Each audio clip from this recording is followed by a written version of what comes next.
भाजपच्या काही नेत्यांच्या अटकेची सुपारी महाविकास आघाडी सरकारच्या काळात दिल्याचा गंभीर आरोप माजी पोलीस आयुक्त परमबीर सिंग यांनी केलाय। भाजपच्या नेत्यांसह विद्यमान मुख्यमंत्री एकनाथ शिंदेंच्या अटकेसाठी तत्कालीन गृहमंत्री अनिल देशमुखांनी दबाव टाकल्याचा आरोप परमबीर सिंहांनी केलाय। तर उपमुख्यमंत्री देवेंद्र फडणवीसांनीही या आरोपांना दुजोरा दिलाय।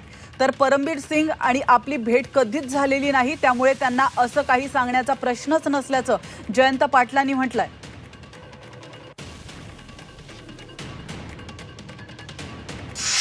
मुझको प्रेशराइज करके कोशिश की गई थी कि इनके जो पॉलिटिकल विरोधी हैं, राजनीतिक जो विरोधी हैं, जैसे कि उस समय के तत्कालीन लीडर ऑफ अपोजिशन थे श्री देवेंद्र फडणवीस, उनको और मेरे को एक यूएलसी का केस, अर्बन लैंड सीलिंग का केस, थाने का पुराना केस का इन्वेस्टिगेशन चल रहा था।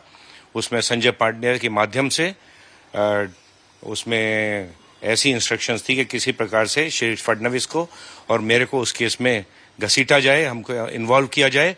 और इतना ही नहीं, एक जो और बात बताना चाहूँगा, उस केस में ऐसी भी इंस्ट्रक्शंस दी थी संजय पांडे ने उस केस के तत्कालीन आईओ सरदार पाटिल को कि उसमें उस समय जो सरकार का हिस्सा थे, प्रेजेंट अभी के माननीय मुख्यमंत्री श्री एकनाथ शिंदे को भी उस केस में घसीटा जाए, उनको अरेस्ट किया जाए।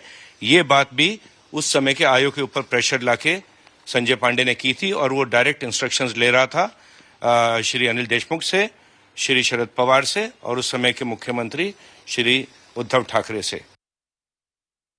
की त्यांनी मला अटक करण्याच्या संदर्भात आणि भाजपच्या नेत्यांना अटक करण्याच्या संदर्भात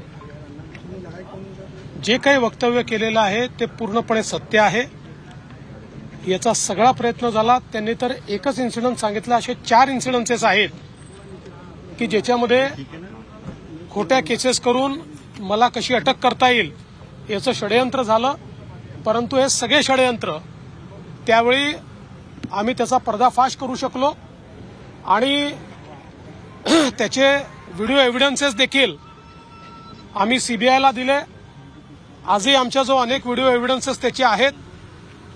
एक गोष्ट निश्चितपणे सांगतो की महाविकास आघाडीच्या सरकारच्या काळामध्ये मी असेल, गिरीश महाजन असेल, प्रवीण दरेकर असेल, अनेक आमचे नेते आहेत की ज्या नेत्यांना अक्षरशः जेलमध्ये टाकण्याची सुपारी ही काही अधिकाऱ्यांना दिली होती, काही अधिकाऱ्यांनी घेतली होती, परंतु ते करू शकले नाहीत। कारण अनेक चांगले अधिकारी होते की ज्यांनी त्यावेळी त्या स्तरावर अशा प्रकारच्या खोट्या केसेस करायला नकार दिला।